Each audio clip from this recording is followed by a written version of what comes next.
Welcome back into A to Z here on Locked On Sports Atlanta. Give us a follow on Twitter at Locked On ATL. You can follow me at Mark Zinno, MarkZinno.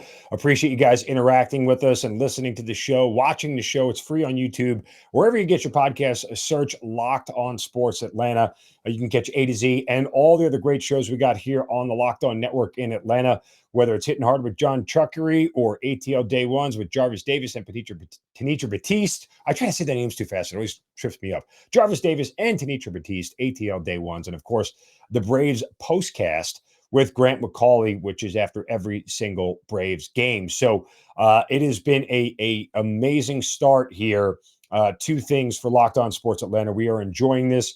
And this new venture that we're going on, and we're glad that you guys are staying with us and hope you continue to follow along. Speaking of new ventures, before we get to the Braves and the way they celebrated this homestand, which I think is great, despite the fact they went 3-4, there are some people in town opining about what they should and should not be doing. But beyond that, did anybody happen to catch Freddie Freeman's home debut last night in Los Angeles? He's gone full heel turn. I mean, Freddie really is all up in his feelings about not being brought back to Atlanta. And that's fine. Like, I have no angst with Freddie whatsoever. In fact, I said this on multiple radio shows before the Braves even won the World Series, that if they won the World Series, the smartest thing to do was to let him go. That's just organizations moving forward and moving on. I get that he's a sort of a sacred cow here in Atlanta, and he means everything to this franchise, blah, blah, blah. He'll be in the Ring of Honor, blah, blah, blah, whatever. Just from a purely, financial standpoint, from a purely what's best for a baseball organization standpoint, letting Freddie Freeman walk is probably the best thing this organization could have done. That said, he's all up in his feelings about this whole thing, and he has gone full-on heel turn with everything related to the Braves, and anytime he could take a shot at him. So last night, it's a 3-3 game starting the 8th inning. Freddie Freeman laces a double to left center that bounces off the warning track and goes in the stands, and the crowd goes nuts, and they start chanting, Freddie, Freddie, and you can see the shot. They go up to the box, and Freddie Freeman's wife and kids are there, and they're jumping up and down and going crazy, and there's this long, immediately they pull the pitcher for the Reds, and so there's this long ovation and all this noise and music playing and everything, and Freddie, tips his cap, and he went on to say, and you guys got to get this. This is great. The ovation of his home debut is, quote, something I'll never forget. Yeah. I mean, that's one of those comments you make when you're just trying to rub it in and stick it in a little bit more on your ex, right? Like, that's all it is. It's just the most special moment. I mean, come on, Freddie. I get it, man. I get it. You wanted to be back here. You felt spurned by the Braves. I get it. But let it go, bro. I mean, just move on. Turn the page and move on. I'm not saying Freddie's being classless or anything like that, but there's a way to just kind of do all this. And if he felt like the Braves didn't do it the right way, that's totally fine as well. There'll be a mem book afterwards. I mean, I know we love it when athletes are honest, right? But some of this just seems a little bit too much petty for me.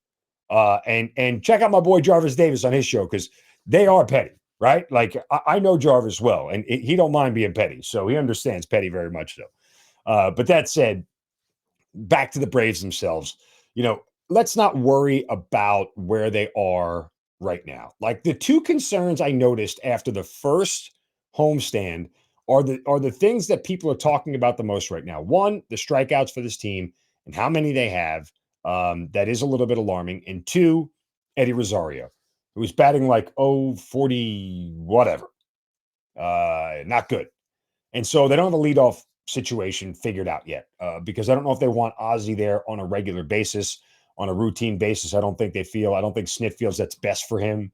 So until Ronald Acuna gets back, they're going to continue to struggle with what the leadoff spot is going to be like. And again, when you have a table setter behind him like Matt Olson, and then you got Austin Riley, and then you got, Marcell Ozuna, and you have all these big bats in a lineup, your leadoff guy's got to be a big part of this, man. Like, he's got to figure out a way to get on base. If it's not a hit, it's got to be a walk. It's got to be a hit by a pitch. You got to get that OBP up somewhere where you could start setting the table for the big bats in the lineup to continue to do what they're going to do. And Rosario's not doing it right now. Now, there's an argument, and I've said this to a couple people who are close to the Braves. Maybe Rosario is back to playing to the back of his baseball card. He's a 270 hitter, and that's it for his career. Maybe the lightning in the bottle that they caught with him last year is no longer there. And that's understandable. That's fine. I was one who thought they should have brought back Soler over Rosario.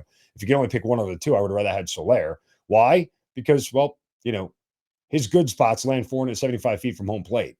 So, yeah. But, I'm not ready to write off Rosario yet as a bad signing or anything like that. I'm not saying that at all, but he's struggling at the top of the lineup. I don't know if that's necessarily where he fits best. I think he's a better guy with protection around him and guys in front of him and behind him that are going to do some damage, and it makes him see a lot better pitches. Totally different when you're batting first in the leadoff of the game. And sometimes it gets in guys' heads. When you're not getting a hit from the very first at bat of the game, it stays with you, right? So that's where we are right now at Rosario and the K's. They lose last night again. It was not good pitching. It was not good hitting. It was not good fielding. Let's not panic, folks. I mean, honestly, let's not. Let's celebrate for a moment. I wanted to share this, and this is from the AJC.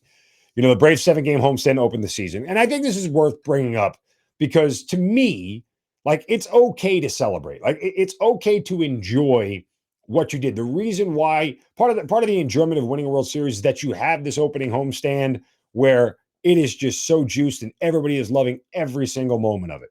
265,000 fans showed up to Truist Park over the weekend.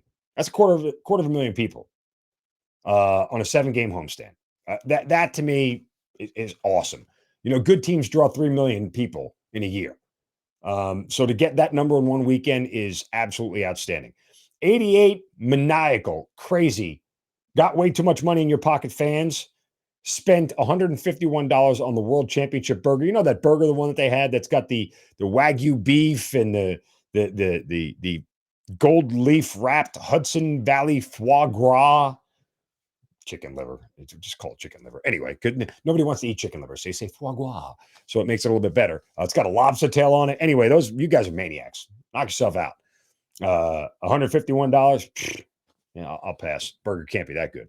Nonetheless, Braves took on nobody took up the Braves offer for the $25,000 version of the burger that included a limited edition World Series ring. Okay, I get it. Over 159,000 promotional items were given away, 73,000 magnetic schedules, 40,000 World Series replica rings, and over 51,000 hot dogs were sold. 14,000 pieces of gold collection merchandise were sold, including over 5,400 jerseys and over 9,000 caps.